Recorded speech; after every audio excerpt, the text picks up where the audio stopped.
d'entretenir le fait qu'on peut bouger sans se fatiguer. Et ça, c'est aussi très très agréable pour le corps et la tête.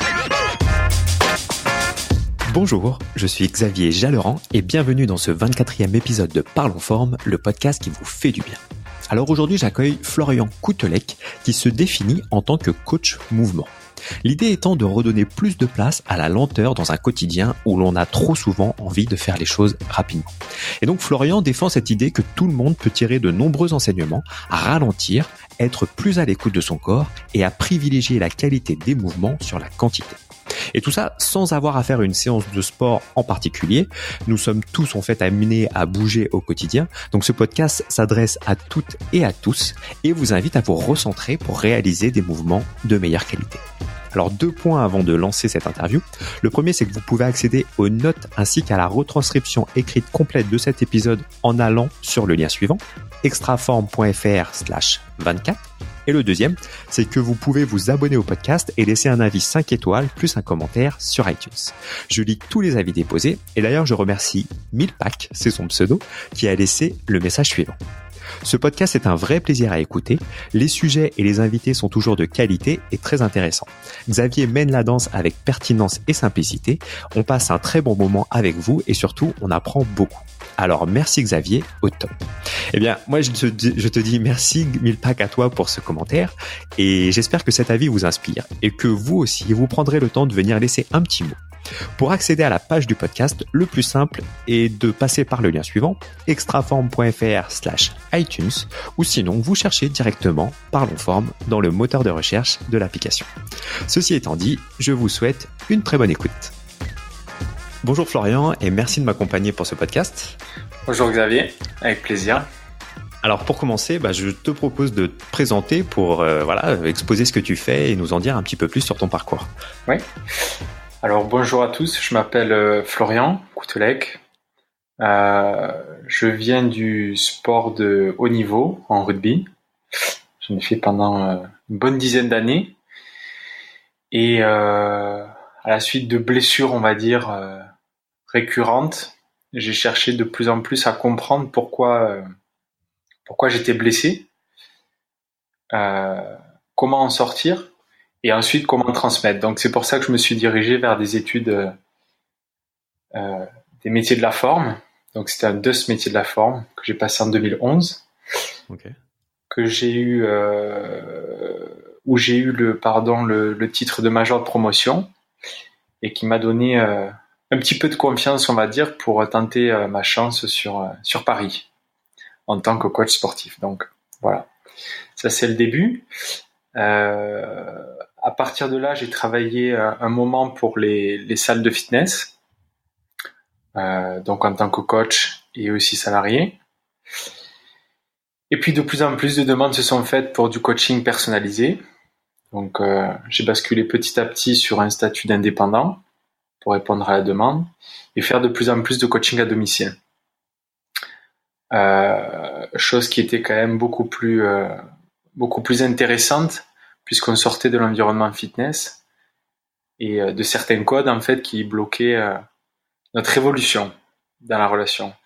Et ensuite, j'ai passé je passe régulièrement des formations, mais il y a eu un gros bloc il y a 2 ans sur un diplôme international de préparation physique que j'ai voulu obtenir pour, on va dire, officialiser le travail que je fais avec certains sportifs et aussi développer un autre réseau pour apprendre d'autres choses et voilà. Voilà en gros le topo. Donc aujourd'hui, je suis coach sportif sur Paris, principalement à domicile et je travaille aussi dans une galerie sur Saint-Germain-en-Laye. Voilà. Et du coup, ta clientèle, du coup, c'est plus des monsieur, madame, tout le monde qui veulent se reprendre en main ou t'as aussi justement des sportifs de plus ou moins haut niveau, mais voilà, peut-être avec un parcours plus avancé. Alors non, aujourd'hui, ma clientèle, moi, je dirais que c'est des gens comme nous, mais effectivement, ils ont un pouvoir d'achat qui le permet. Okay. Et j'ai aussi des jeunes sportifs.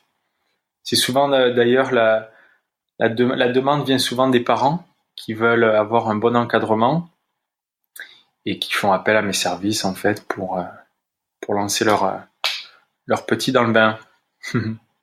D'accord, parce que justement après, donc toi effectivement quand on va sur ton site internet, ce qui est peut-être un peu surprenant, c'est que tu te présentes pas justement en tant que coach sportif, enfin ce qui a marqué c'est coach en mouvement, je crois, si mes souvenirs sont bons. Ça, ouais. Alors du coup, justement, je pense que, enfin voilà, cette idée du mouvement, ça va être un sujet dont on va parler longuement aujourd'hui, et pourquoi justement c'est intéressant. Mais justement, est-ce que tu peux nous dans les grandes lignes peut-être nous parler de pourquoi le mouvement en particulier et pas le sport d'une façon plus générale? Tout à fait. Alors, effectivement, j'ai un peu de mal avec, même si j'essaie de m'y remettre un petit peu sur cette appellation de coach sportif, qui est quand même la mienne. J'ai un petit peu de mal avec cette appellation parce qu'elle est aujourd'hui, pour moi, pas à sa place. La place du coach sportif en France, c'est souvent la personne très athlétique, très portée sur l'esthétique, le superficiel, et alors qu'un coach sportif peut aller bien plus loin. Donc, je me suis dit, que fait un coach sportif? J'ai pris un peu de recul, et un coach sportif, il agit dans tous les cas à travers des mouvements. Et ces mouvements ont un impact après sur la personne. On a, je pense, un petit peu trop négligé le côté, l'influence que peut avoir le corps en fait sur l'esprit aussi. Un coach sportif, c'est pas simplement perdre du poids ou avoir un développement musculaire. C'est ça que j'aimerais en fait faire passer comme message. Ça peut aller bien plus loin s'il y a un travail d'écoute. Et c'est pour cela que je suis rapidement sorti en quelque sorte des salles de fitness. Parce que dans les salles de fitness, il y avait cette problématique que j'ai pas réussi à résoudre. C'était l'environnement, donc le bruit constant qu'il y a dans la salle, par la musique, par le bruit des poids, le bruit des machines, le bruit des gens qui parlent.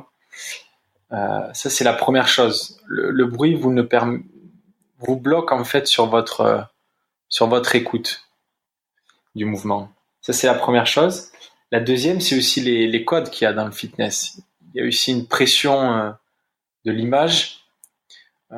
Souvent, on voit de beaux athlètes ou de belles femmes arriver, et puis tout de suite, si on n'est pas en confiance, on complexe, on se bloque. Ouais, on se compare obligatoirement, voilà. Quoi. Donc d'entrée, on fausse tout le rapport qu'on a avec notre propre entraînement en fait, parce qu'on va se sentir jugé, etc., etc. Chose qu'il n'y a plus du tout quand vous êtes à domicile. La personne est souvent chez elle ou chez vous, et il suffit simplement que la relation de confiance s'installe, et là tout de suite vous pouvez ensuite travailler de manière libre, on va dire. Voilà.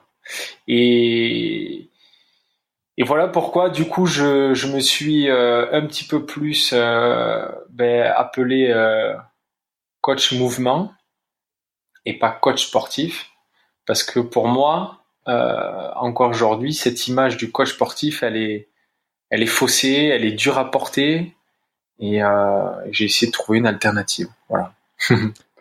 Ouais, et puis en plus au-delà justement de enfin voilà, le fait d'employer le mot mouvement, c'est justement, ça permet aussi d'aller au-delà du sport, et ça permet aussi de prendre conscience que finalement ce que tu proposes, ça peut concerner tout le monde et pas seulement les gens qui ont vraiment une activité physique spécifique où ils bloquent, je sais pas, 1, 2, 3 créneaux par semaine pour aller faire leur séance de sport. C'est que ça peut aller bien au-delà de ça en fait. C'est ça. C'est recentrer le cœur de la relation et du service dans l'entraînement, au mouvement, et pas ailleurs. Parce qu'en plus, au final, c'est pas parce qu'on fait beaucoup de sport qu'on est forcément en plus en excellente santé. Au contraire, enfin, tu vois, ton cas personnel avec les blessures, et puis, enfin, c'est un cas, c'est ton cas, mais c'est un cas qu'on entend tellement souvent avec les gens qui font aujourd'hui, et c'est ça qui est un petit peu difficile à accepter, surtout à ma place, c'est qu'aujourd'hui, l'image du coach sportif ou d'une personne même qui s'entraîne, qui veut être en forme, etc., est faussée. Il faut faire du crossfit 3 fois par semaine, il faut faire typiquement, oui. Faut être super beau, faut être super endurant, c'est pas du tout ça. Aujourd'hui, il y a énormément d'athlètes, je le sais parce que je viens du sport de haut niveau, qui s'entraînent tous les jours et qui ont un très mauvais état de santé. Et je vois aussi des personnes qui s'entraînent peut-être 1 à 2 fois et qui sont bien plus équilibrées. Donc l'idée, voilà, c'est de partager cette approche auprès d'un maximum de personnes. Donc voilà, pour ça que c'est tout l'intérêt aussi de ce podcast. C'est intéressant si on peut faire passer ce message, c'est que faut chercher un équilibre, je pense, et l'équilibre passe par l'écoute de votre propre mouvement et pas qu'est-ce qu'a fait la copine sur Instagram ou qu'est-ce qu'a fait mon pote d'enfance. Voilà, c'est faire un travail intérieur aussi. Ouais, non, bah c'est cool parce qu'effectivement c'est tout à fait le point de vue, on va dire défendu par le podcast, avec cette idée effectivement de se faire du bien avant tout, et puis après les performances ou les comparaisons sont loin d'être indispensables. Alors du coup, je sais que, enfin voilà, on avait déjà eu, on s'est rencontrés, on avait eu l'occasion de discuter, et puis j'avais assisté à une conférence que tu avais donnée, et il y avait donc du coup dans cette idée de mouvement, finalement, il y a quelque chose de base et qui est essentiel, c'est aussi le fait de redonner de l'importance à la lenteur, en fait. Oui, tout à fait. Alors ça c'est pareil, c'est une problématique très intéressante que j'ai vue dans le sport de haut niveau, mais que je vois aussi dans le fitness. Depuis la nuit des temps, et je pense que dans la tête de tout le monde c'est la même chose, un cours se compose, ou un entraînement se compose de la manière suivante, avec un échauffement, un corps de séance et un retour au calme. C'est souvent la structure classique que vous rencontrez. Et il se trouve que il y a une évolution dans la charge d'entraînement, dans l'intensité, mais jamais dans les vitesses. Et on peut démarrer, par exemple, vous pouvez aller dans une salle de yoga, de crossfit, vous pouvez faire un entraînement de rugby, de sumo, de basket, peu importe. Dès la première partie, dès l'échauffement, vous allez souvent être confronté, quasiment tout le temps même, à des vitesses rapides. Même si l'effort ne va pas être conséquent, on va vous demander de faire un mouvement assez rapidement. Et l'idée que je défends et surtout que j'utilise, qui m'apporte énormément, c'est de démarrer par des mouvements lents. La lenteur va vous permettre en fait d'avoir accès au contenu du mouvement. Vous pouvez faire le test pour n'importe quel mouvement chez vous. Si vous levez un bras rapidement, vous allez rien sentir. À la fin du mouvement, vous allez voir que votre main est en haut et au-dessus de votre tête, mais c'est tout. Et si vous faites le même geste, mais vraiment très lentement, en prenant 20-30 secondes, vous allez avoir accès à un détail d'information que vous aurez uniquement parce que vous avez fait ce mouvement lentement. Et l'idée, en fait, c'est de prendre des repères. Donc, c'est déjà d'installer une relation de confiance avec votre corps. Quand vous démarrez, vous passez, je sais pas, 8 heures de bureau, ou alors vous avez dormi 10 heures dans votre lit et vous voulez vous mettre à bouger. Très bien. Et démarrer lentement pour que le corps ait le temps de s'adapter et qu'il soit aussi en confiance dans ce que vous allez lui proposer. Ensuite, la lenteur apporte un autre avantage, c'est celui d'avoir des repères. Quand démarre le mouvement, quand je l'arrête, et qu'est-ce qui me procure surtout. Aujourd'hui, c'est un peu à l'image, je trouve, de l'alimentation. Le sport, c'est la même chose, c'est un peu une boulimie. Les gens ont besoin de faire beaucoup, ont besoin de faire vite, ce qui peut se comprendre par rapport à plein de choses.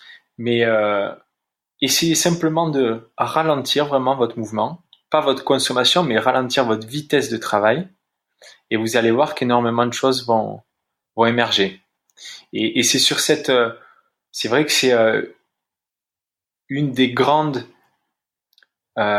composantes de l'entraînement qui me différencie des autres. Je m'en sers comme point de départ et ça nous apporte beaucoup de choses. Voilà. Oui, et puis enfin comme tu le dis effectivement, c'est qu'aujourd'hui on a un quotidien où tout va vite et on a souvent cette sensation de devoir en faire toujours plus parce que voilà, parce qu'on a toujours de plus en plus d'opportunités et de propositions qui s'offrent à nous. Et donc effectivement, ça va dans cette idée de voilà de sujets dont on a déjà pu parler dans ce podcast autour de la respiration, de la méditation et ce genre de choses. C'est que même dans ta pratique sportive, finalement, c'est une bonne chose de ralentir et de s'écouter, quoi. Au moins comme point de départ, hein, Ouais. je veux pas dire qu'il faut être lent et faire que du travail lent. Non, non, c'est pas ça. C'est juste aller récupérer des repères et de la confiance, de la sécurité dans la lenteur pour optimiser les gestes de votre quotidien. Même pour la marche, hein, vous pouvez très bien faire un travail d'équilibre, une jambe après l'autre, pour renforcer vos chevilles. Hein. C'est simplement que je pense qu'on cherche aujourd'hui, je l'ai vu beaucoup dans le sport de haut niveau, même au Stade Français l'été dernier, quand ils m'ont proposé de travailler avec eux, c'était vraiment axé sur la quantité de travail. Ils appellent ça la charge d'entraînement. On ne parle que de quantité, de quantité, de quantité. Mais à aucun moment donné, on laisse la place à la qualité du mouvement et aux vitesses qui peuvent varier et apporter cette optimisation, en fait, que ce soit pour marcher ou après faire des performances internationales. Voilà. Et du coup, quels sont les, je sais pas, quels sont les bénéfices potentiels qu'on pourrait obtenir justement à accorder. Donc, on a parlé de la sensation de bien-être, mais est-ce qu'il y a d'autres bénéfices que tu as identifiés justement suite à tes coachings qui sont la conséquence de ce type de pratique? Bah, bien sûr, après, ils sont nombreux. Je pense que ça dépend, c'est propre à chacun, hein. Il y a des gens qui sont en manque de confiance, avec leur corps. Ça peut être du coup renouer une relation de confiance avec son propre corps. Ça peut être de la sécurité quand une personne a l'envie je sais pas, de descendre des marches, de monter des marches, mais que sa cheville est un petit peu instable. Ça peut être un moyen aussi de gagner en sécurité. Après, comme on a dit, chez l'athlète ou tout simplement la personne qui fait du sport, qui veut optimiser ses sensations et optimiser ses performances, ça passera par ça, par ce travail de sensoriel. C'est comme on entend beaucoup, on parle d'entraînement fonctionnel, de mouvement fonctionnel aujourd'hui. Très bien, mais encore une fois, on reste seulement sur une partie du mouvement. On essaye de regarder comment le corps humain est fait, ce qu'on a fait dans les années précédentes, et on essaie de s'en rapprocher. On dit du coup que c'est fonctionnel. Non. Un mouvement fonctionnel, c'est un mouvement dont on utilise les deux fonctions, la fonction motrice et la fonction sensorielle. La fonction motrice, c'est celle où le cerveau, donne une information au corps. Bon, mais lève-toi, va courir. Très bien. La fonction sensorielle, c'est l'inverse. C'est le corps qui va envoyer des informations au cerveau. Et je pense que quand vous cherchez à faire un mouvement fonctionnel ou un entraînement fonctionnel, il faut respecter ces deux fonctions. C'est tout l'intérêt de ce que je disais jusqu'à présent. C'est donc de démarrer par de la lenteur pour avoir accès à ces informations que votre corps vous donne. Et ensuite, utiliser la fonction motrice pour créer de la vitesse, pour créer, d'autres paramètres. Voilà. Ça me parle vraiment parce qu'en plus récemment, c'était cette semaine, un matin j'ai été courir parce qu'en fait la veille j'avais décidé que j'irais courir et donc je me suis levé. Moi en général je fais quelques étirements quand je me lève et puis après je pars courir et en fait, je me suis rendu compte, mais extrêmement rapidement, que j'étais fatigué. Enfin voilà, le fait de recevoir ce message du corps sur le fait que j'étais fatigué et que j'avais prévu d'aller faire un tour qui me prend en général à peu près 1 heure, et que là, je m'étais dit non, c'est juste pas possible. Bon, je vais faire un tour d'une demi-heure et puis je vais rentrer à la maison, quoi. Et là, c'est bien ton corps qui t'a parlé, qui t'a dit. Clairement, il m'a dit. J'ai ressenti que voilà, enfin physiquement et musculairement. Aujourd'hui, ce jour-là, j'avais pas la forme et qu'il fallait pas que j'insiste pour aller trop loin, quoi. Et je pense quand il y a cette intention au moins d'essayer d'écouter tous ces messages, c'est bien plus intelligent et sécurisant en fait à long terme. Oui, et puis enfin après voilà, effectivement, c'est aussi d'être à l'écoute de son corps et de comprendre que alors après moi aujourd'hui, j'ai pas d'objectif sportif en particulier, c'est juste parce que voilà, j'aime bien courir et j'aime bien prendre soin de moi, mais effectivement, donc du coup, j'ai vraiment aucune raison de me forcer et d'aller essayer d'aller au-delà de mes limites actuellement en tout cas, quoi. Alors après, une des choses dont je me suis ça me fait penser à quelque chose. Ça veut pas dire non plus on dit souvent que le corps est de nature économe. C'est vrai que bon, quand vous êtes chez vous, vous préférez regarder la télé sur le canapé plutôt que de la regarder debout en faisant des mouvements. Ça veut pas dire qu'il faut s'écouter de manière extrême parce qu'effectivement on pourrait être tenté à rester chez soi. Bah oui, clairement. Mais c'est aussi une voie d'accès hyper intéressante que de démarrer votre entraînement très lentement. Parce que l'avantage aussi de la lenteur, en point de départ, c'est que ça ne vous fatigue pas souvent. Faites un mouvement très lentement, vous allez démarrer, et c'est quelque chose qu'il faut entretenir aussi, c'est que faire du mouvement, ça ne fatigue pas forcément. Ça ne fait pas que fatiguer. Vous pouvez très bien faire des mouvements et pendant le mouvement, prendre du plaisir. Et c'est souvent aussi quelque chose qu'on découvre quand on se met à ce type d'entraînement. Souvent, on fait, mettons, prenons l'exemple d'un cours de sport. Vous démarrez, vous en chiez pendant 1 heure et au bout d'1 heure, vous dites putain, j'ai bien transpiré, c'était pas mal, ouais, j'ai dû maigrir un petit peu, ouais, ok. Mais pendant, qu'est-ce qui s'est passé pendant? Souvent, c'est allé tellement vite que j'ai pas eu le temps de traiter. Parce que si je me suis senti bien, si. Et l'idée, c'est ça, c'est de trouver aussi, d'entretenir le fait qu'on peut bouger sans se fatiguer. Et ça, c'est aussi très très agréable pour le corps et la tête, puisqu'on sait que les deux sont bien liés. Oui, et puis c'est pas parce que, enfin, on le voit par exemple dans des pratiques telles que le yoga ou le pilate par exemple, où on fait pas des mouvements, enfin voilà, c'est beaucoup d'équilibre, de position statique, choses comme ça. Donc en fait, on fait pas des mouvements très rapides et très intenses, mais qui malgré tout permettent de travailler différemment et bien souvent des muscles bien plus profonds. Et donc ça a là aussi son intérêt. Donc effectivement, c'est pas. Alors le yoga aujourd'hui a aussi ses petits défauts, hein. Malheureusement, je trouve que pour les puristes, hein, avec qui j'ai discuté, il a aussi pris un bon coup sur la tête, hein, parce que c'est aussi quand on voit par exemple sur Instagram les comptes les plus regardés de yoga, c'est souvent celui qui fait la plus belle figure avec le plus beau paysage, et c'est pareil, ça fausse toute l'information et tout le contenu. Alors que oui, dans les méthodes asiatiques, ancestrales, il y a cette lenteur souvent et cette écoute qui est respectée. Et le but, c'est pas de prendre parti, de dire que bon, il faut aller récupérer tout des anciennes, du tai chi, du qigong, du yoga, etc. Et laisser de côté tout ce que nous on a créé en Occident, mais c'est de prendre et de faire sa petite cuisine pour avoir quelque chose qui nous fait du bien, tout simplement. Ok.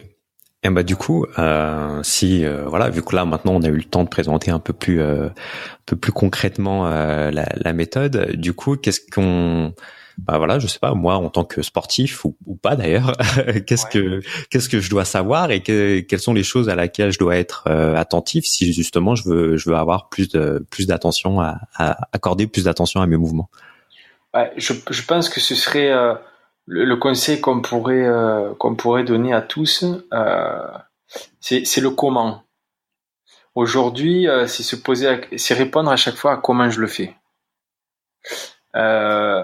Aujourd'hui, on se pose souvent la question, c'est une bataille, c'est une guerre de logique en fait. Vous apprenez quelque chose et puis derrière quelqu'un vous le déconstruit et puis après ça va être remis sur le tapis avec une petite variante et ça va repasser. Et le but ce serait de replacer l'expérimentation au cœur de l'entraînement et arrêter de dire bon mais j'ai lu ça ou j'ai appris ça. Fais-le, ressens-le et puis après tu parles. Parce que on nous dit, prenons l'exemple du stretching. Aujourd'hui, tout le monde dit bon, ben on ne sait pas s'il faut s'étirer après ou avant, ça dépend de l'objectif, mais ça dépend de comment en fait tu le fais.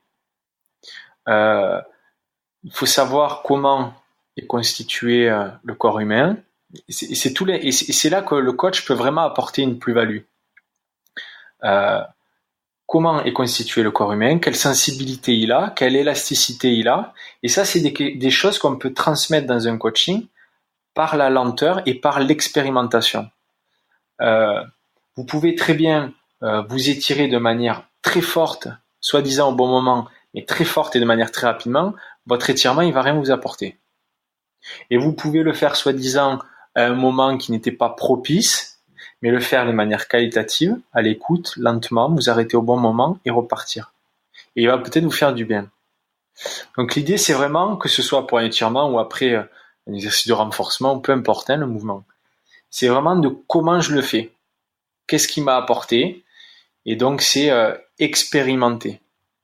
D'autant plus qu'on le sait, dans bien des domaines on l'a vu, mais chaque personne est unique. Et ce qui va me faire du bien à moi, ne va pas forcément te faire du bien à toi. Donc le conseil que je pourrais donner, c'est expérimenter de vous-même plein de choses. Et si vous avez besoin d'être accompagné, là il y a un coach sportif qui peut vous accompagner sur le mouvement.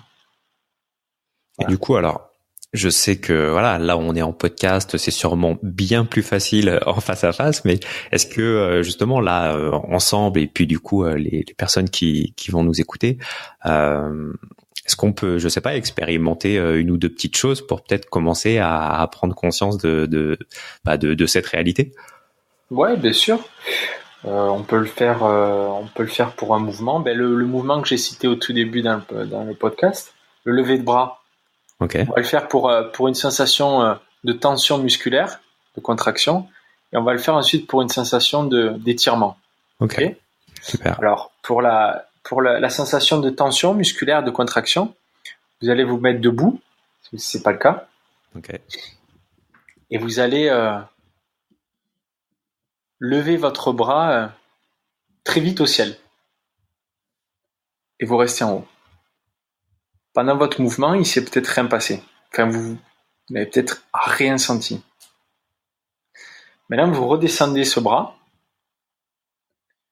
Vous posez votre attention sur la main, donc vous la regardez. Et vous allez la monter très très lentement au ciel. Mais vraiment, vous prenez le temps. Prenez 20-30 secondes avant qu'elle arrive en haut. Vous allez voir que la main va monter, que le coude va lentement se déplier et que la tension va petit à petit s'installer dans l'épaule. Vous pouvez faire même un stop au milieu du mouvement et vous reprenez. La main s'éloigne de vous, le coude se déplie entièrement.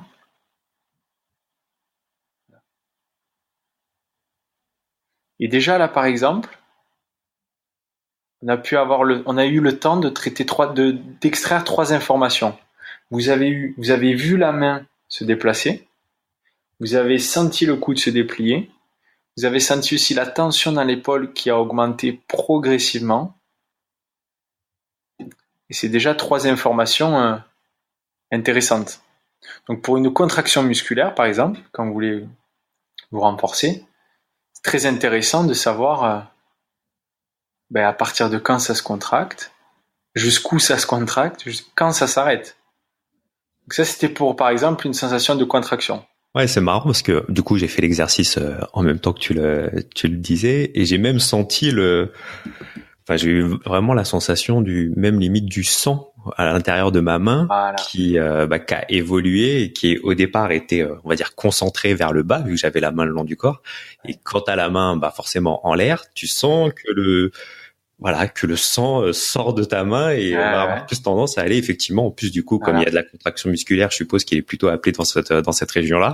Et il y a la gravité aussi. Intéressant. Oui, et puis il y a la gravité effectivement. Ouais. Mais voilà, c'est hyper riche d'informations. Ouais, clairement. C'est pour montrer qu'un simple mouvement peut être hyper riche d'informations et qu'il n'y a pas besoin du coup de faire 40 000 mouvements à 200 à l'heure. Il y a des fois juste à en faire un, démarrer lentement et accélérer progressivement. Voilà. Et donc ça a aussi un... Alors là, je voudrais pas trop déborder, mais ça a un effet aussi un petit peu thérapeutique. C'est que vous pouvez soigner aussi comme ça. Ouais. Il y a une part de contribution aux soins. Une articulation qui va mal, c'est souvent une articulation qui ne sait pas aller lentement. Il y a souvent des cramps. Il y a souvent une difficulté à ralentir. Faut savoir que la douleur est corticalisée. Donc, une douleur se loge, elle est dans votre articulation, mais elle se loge aussi dans une partie de votre cerveau qui crée des blocages ensuite fonctionnels. Et de repasser par la lenteur, des fois vous recréez, vous laissez le temps à l'architecture du corps de se déformer et vous recréez des voies de passage qui permettent des fois d'effacer certaines douleurs. Donc ça c'est très très important. Mais quand on se penche sur le côté soin, voilà. Ouais, et puis au-delà je pense que effectivement, il y a aussi, je pense que si on fait une série de mouvements comme ça qui durent pendant quelques minutes, je pense qu'il y a aussi cette question un côté, on peut rentrer dans un état finalement méditatif. Alors c'est peut-être pas le bon mot, mais où tu es vraiment dans l'instant présent, où ton attention est portée sur tes sensations, et donc ça fait vraiment rien que le fait de déconnecter de ton quotidien pendant quelques minutes, ça aussi, ça apporte du bien-être. Oui. Donc ça c'était pour, je vous ai montré pour la contraction. Est-ce que tu veux que on en fasse un pour l'étirement? Ouais, carrément. Bon. Et bien l'étirement, vous allez vous asseoir par terre avec les deux jambes tendues. Et puis vous allez, on va étirer l'arrière de jambe. Donc l'étirement classique qu'on voit un peu partout. Vous êtes assis, vous allez avoir les mains qui vont s'avancer en direction des pieds pour étirer l'arrière de jambe. Ouais. Okay. Donc la première fois qu'on va le faire, pareil, on va le faire de manière assez rapide, assez comme on le voit, Donc vous avancez jusqu'à avoir l'arrière de cuisse qui tire. Bon. Vous restez là-bas. Vous mémorisez bien la sensation que vous avez de tension qui est peut-être forte, peut-être pas assez. Et vous revenez en arrière maintenant. Donc buste à 90. On va maintenant placer les mains sur vos cuisses, sur le haut de cuisse pour démarrer. Et c'est la même chose. Vous allez avancer, vous allez glisser vos mains le long des jambes, en direction des pieds donc, très lentement. Mais vraiment très très lentement. Et vous allez sentir déjà qu'on s'installe sur une autre partie du bassin et qu'avant même la sensation de douleur d'étirement, vous avez une sensation de longueur, d'élasticité. Et vous n'avez pas besoin d'aller beaucoup plus loin. Vous pouvez vous arrêter où vous voulez. Avant la douleur, un peu plus loin. Et vous ressentez tout de suite la résonance et l'élasticité qu'il y a dans votre corps. Et vous repartez lentement.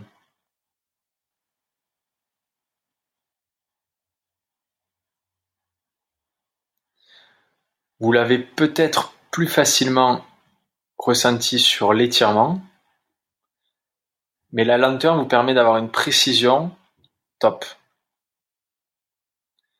Du coup, vous allez vous placer où vous voulez. Je sais pas ce que tu as ressenti toi.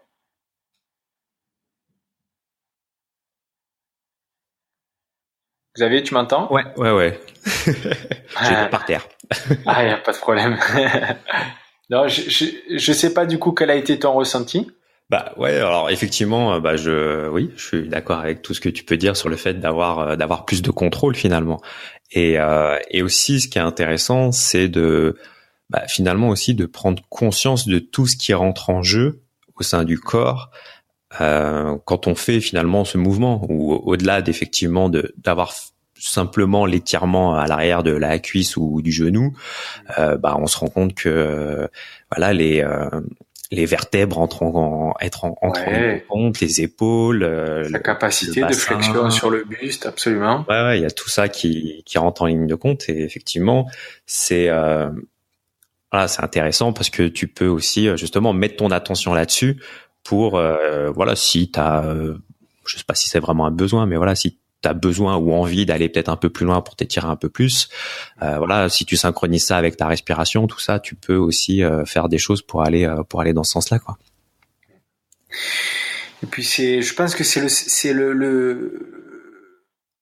le point qu'il faut intégrer dans l'entraînement pour être dans le cercle vertueux et pas vicieux. Je pense que si vous savez où vous allez, on vous dit bon va là-bas, il y aura ça sur le chemin et au bout il y aura ça. Vous y allez quand même beaucoup plus facilement que quand tu ne sais pas ce qu'il y a sur la route. Mm. Et c'est un peu pareil la relation qu'on peut avoir entre le cerveau et le corps. Si vous d'entrée de jeu vous mettez une vitesse lente, où le corps va avoir le temps de vous parler et d'interagir et de vous dire attends, va pas plus loin, là ça commence à tirer, ou essaye d'aller, ah oui, tu voulais que ça tire là, très bien, on y est. S'il y a le temps d'avoir cet échange, c'est que positif. Alors ça je fais juste une petite parenthèse concernant la lenteur. Il y a une chose quand même à souligner qui est importante, c'est que tout à l'heure je vous ai dit que par l'expérimentation, il faut passer et il faut remettre l'entraînement. Il y a quand même une explication scientifique qui valide la lenteur. Ce sont les fascias. Donc les fascias, c'est quelque chose qui est à peine en train d'émerger en France. C'est du tissu mou qui enveloppe en fait tous nos organes, tous nos muscles, et qui font le lien en fait entre tout, et qui nous permet d'avoir une architecture, une posture, etc. Bon, ils ont plusieurs fonctions, mais en avançant dans la recherche, a été dit que les fascias sont un fluide non newtonien. Un fluide non newtonien, c'est très simple, réoépaississant. C'est une matière qui se déforme que si vous la bougez lentement. Ce qui donnerait une explication en fait scientifique à l'intérêt de la lenteur dans l'entraînement. Si vous voulez vraiment que vos fascias contribuent à une transmission de force pour un jeu sportif, ou alors à un stretching plus important, bien évidemment, vous devez les prendre en considération. Donc, démarrer par de la lenteur. Alors peut-être explique, parce que c'est quoi un flux non newtonien? Alors un fluide non newtonien, vous avez des fluides newtoniens comme l'eau et le sang, et des fluides non newtoniens comme les fascias. Les fluides non newtoniens, donc il y a des fluides réoépaississants, c'est la catégorie du fluide du fascia. C'est très simple, si vous voulez faire l'expérience, vous prenez de l'eau et de la maïzena, vous mettez dans un bol, et vous essayez de rentrer très vite dans le bol avec votre doigt, vous essayez d'enfoncer votre doigt dans le bol très rapidement. Vous n'y arriverez pas, ça va se bloquer. Si vous enfoncez votre doigt très lentement et vous laissez le doigt s'enfoncer, vous allez arriver au fond du bol. Un peu comme le sable mouillé au bord de la plage. Vous tapez fort sur le sable, ça ne bouge pas. Vous restez au même endroit, le pied s'enfonce doucement et vous vous retrouvez avec du sable jusqu'à la cheville. Le fascia a cette même particularité. Ouais. Ce qui veut dire que quand vous faites un mouvement, un étirement, quoi que ce soit, si vous voulez que vos fascias contribuent à ce mouvement, vous devez les inscrire au départ dans la lenteur. Voilà. Ok. Ouais, après, alors effectivement, pour ceux qui veulent constater la chose, il y a des il y a des vidéos sur YouTube notamment qui permettent de voir ça, et c'est vrai que c'est finalement assez impressionnant de voir. Voilà, j'en ai vu une lorsque je préparais un peu tout ça, où une personne qui tape avec un marteau sur justement sur un fluide non newtonien, et qui ne voilà, le marteau ne peut rien faire, alors que si on y va tout en douceur, le marteau rentre au fond du bol, quoi. Donc c'est faudrait que je fasse ça avec mes enfants d'ailleurs. Ça pourrait être une bonne expérience. Mais c'est très intéressant de se dire qu'on a cette matière quand même dans le corps. Oui, bah oui, C'est et quand puis même incroyable. effectivement ça remet Et c'est oui. pas que ça remet en cause, mais en tout cas ça Ça va explique les ouvrir choses, on plein va de dire. portes pour l'évolution de l'entraînement. Ça Voilà. marche. Du coup, ok, bah du coup, est-ce que ouais, bon, bah la bonne pratique finalement. Alors après, tu as peut-être d'autres conseils à donner, mais donc la bonne pratique effectivement, c'est de débuter son entraînement, ou en tout cas de faire consciemment ce choix de Voilà. ralentir, d'être plus attentif à ses Expérimenter. sensations, d'expérimenter. Je sais pas si tu Voilà. as d'autres choses à proposer, peut-être sur des catégories de mouvements, peut-être qui peuvent être un peu plus, qui peuvent être Même pas. Ah bah, alors après, bon, mais ça c'est perso, hein, c'est par rapport à moi parce que je m'entraîne aussi de mon côté Mhm. à faire certains mouvements, à créer des mouvements. Et bon, il y a quand même certaines choses que j'ai pu expérimenter et qui m'ont amené à des conclusions. C'est toujours pareil, c'est une question d'équilibre. Ne vous bloquez pas sur une activité qui est soi-disant mauvaise pour vous ou mauvaise pour l'humain en général. Si ça vous fait plaisir, faites-en. Par contre, essayez de vous interroger pourquoi ça vous fait plaisir. Comment je le fais? Est-ce que je pourrais le faire différemment? Etc., etc. Et moi, ça m'a amené, ce type de réflexion, ça m'a amené quand même à des mouvements de plus en plus debout et de moins en moins assis ou allongés, Mhm. pour utiliser en fait la globalité du corps. Aujourd'hui, on est aussi dans, j'aime pas trop critiquer le fitness parce que ça m'a apporté énormément de choses, mais on est vraiment dans un entraînement de manière isolée, un entraînement consommable, un entraînement rapide, et où finalement en fait vous n'avez pas le temps de, comme je vous disais, de traiter l'information. Donc on peut vous mettre une machine qui sort de l'espace et vous en apercevrez même pas puisque votre mouvement sera trop rapide. Prenez le temps de ralentir et vous allez voir que votre corps va vous amener quand même à des mouvements de plus en plus amples, de plus en plus global.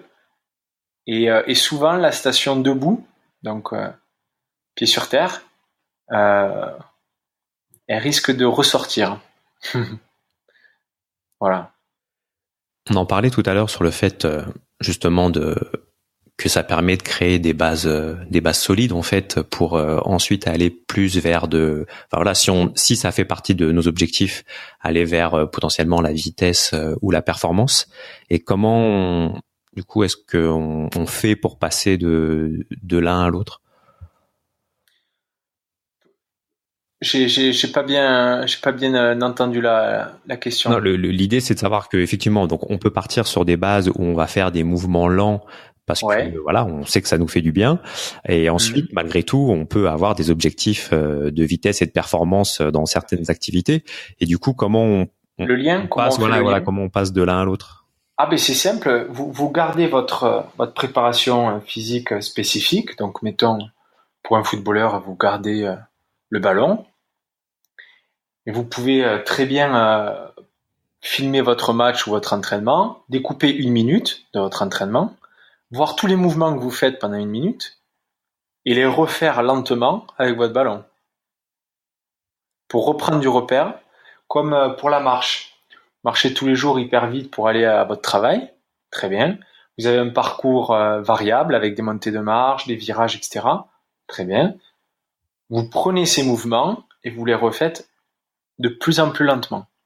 Et vous allez voir que la notion d'équilibre, la tension musculaire va rester plus longtemps dans votre muscle. Vous allez découvrir plein de choses. Donc le transfert, il se fait là.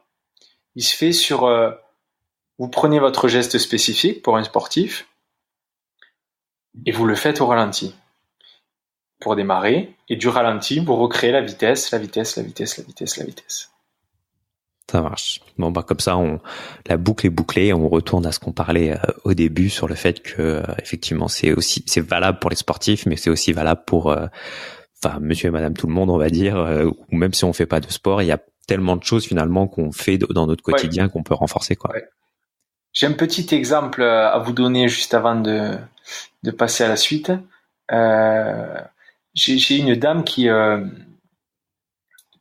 son mari m'ont demandé de travailler sur sa capacité respiratoire. Mmh. Parce que pour plusieurs problèmes, elle a une insuffisance respiratoire et cette dame travaillait souvent en position assise ou en position allongée, mais de manière consciente, lente, mais à buter. Et à partir du moment où on a essayé debout, à travailler son appui, donc son ancrage dans le sol avec ses deux pieds, elle se retrouvait en difficulté. Et c'est tout l'intérêt. C'est un exemple qui peut un peu synthétiser tout ce qu'on vient de dire. C'est la globalité et la lenteur. Mettons, vous allez trébucher contre une marche. Vous perdez appui. Première chose qui se passe, votre respiration se coupe. Mmh. Ouais. Vous avez les deux pieds dans le sol bien ancrés. Vous vous sentez en confiance et bien ancré dans le sol. Vous êtes facilement en capacité de respirer profondément. Et c'est un travail qu'on fait justement actuellement qui est hyper intéressant.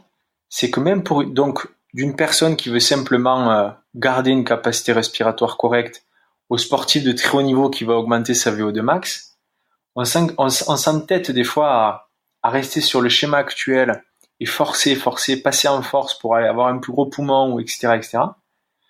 Des fois, c'est simplement une relation de confiance qu'il faut, que vous pouvez trouver dans l'expérimentation, en fait. Vous pouvez être debout, bien ancré, votre corps se sent en confiance, bien planté, mais vous allez voir que votre poumon va peut-être se libérer.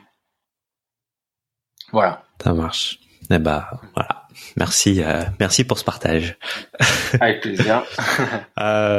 Du coup, est-ce que les personnes qui ont écouté ce podcast et qui sont toujours avec nous, où est-ce qu'on peut leur recommander d'aller pour poursuivre et en savoir plus sur tes activités? Alors que vous pouvez me contacter par Instagram. Okay. Donc c'est Florian Coutelec. Ou bien aller sur mon site internet, donc sur Google, vous tapez Florian Coutelec. Et puis j'organise des petites soirées mouvement de temps en temps, donc ça c'est pour sensibiliser de manière collective. Mmh. Mais je le fais aussi à titre individuel quand une personne veut travailler seule sur une séance ou plusieurs. Vous avez qu'à me contacter soit par l'Instagram, donc soit par le site internet. Ça marche.